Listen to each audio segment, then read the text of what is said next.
ყინვის მიუხედავად ანაპოლისის ნავსადგურში და ყურეებში შეჭრილ ხიდებზე ათასობით მაყურებელი იდგა. აღლუმს ზოგი საკუთარი ნავიდან ადევნებდა თვალს.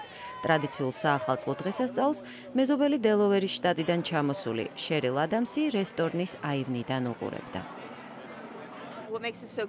დიდებულია, რას არ აკეთებს ხალხი თავისი გემის მოსართავად, საოცრებაა. დეკორაციები საზღვაო თემებიდან დაწყებული, საბავშვო სათამაშოები ან საახალწლო მორთულობებიანად მართლაც უჩვეულო სანახაობაა. რიკ მილერს საზღვაო შუქურა მოსწონს. ხალხმა რამხელა დრო და ენერგია დახარჯა. შთამბეჭდავია. აღლუმი უკვე 21 წელს ითვლის. ის ერთმა ჩვეულებრივმა ანაპოლისელმა მამაკაცმა წამოიწყო, რომელმაც საკუთარი ნავი ლამაზად მორთო და ყურეში დაცურავდა. გემი და ნავსადგური ანაპოლისის განუყოფელი ნაწილია. მე-18 საუკუნიდან დაწყებული ქალაქი მერილენდის და ამერიკის ერთ-ერთი უდიდესი ნავსადგურია. პიტერ ჰოლდიკი დიდი ხანია ანაპოლისში ცხოვრობს.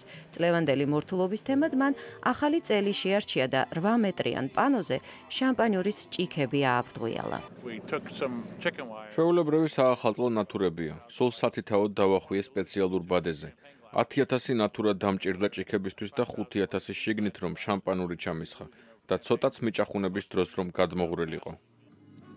ჰოლდინის გემს My Way ქვია, ფრენკ სინატრას ცნობილი სიმღერის გამო, რომელიც 60-იან წლებში განსაკუთრებით პოპულარული იყო.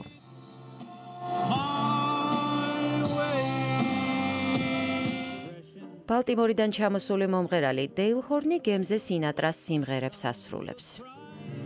I've got you deep in the heart of me. მერი ევანსი ამბობს, რომ აღლუმში უკვე 6 წელია სიამოვნებით მონაწილეობს. ფანტასტიურ დროს ვატარებთ, უამრავი ხალხია სანაპიროზე გამოსული. გარდ ბაუერს მიაჩნია, რომ მოციმციმე გემები ქალაქში საუცხოო განწყობას ქმნიან. ზეიმის დროა, არაჩვეულებრივ დროს ვატარებთ. ჰოლდინი ამბობს, რომ აღლუმი სადღესასწაულოდ მთელ ქალაქს აერთიანებს. მაია ქვარცხავა, ამერიკის ხმა, ვაშინგტონი.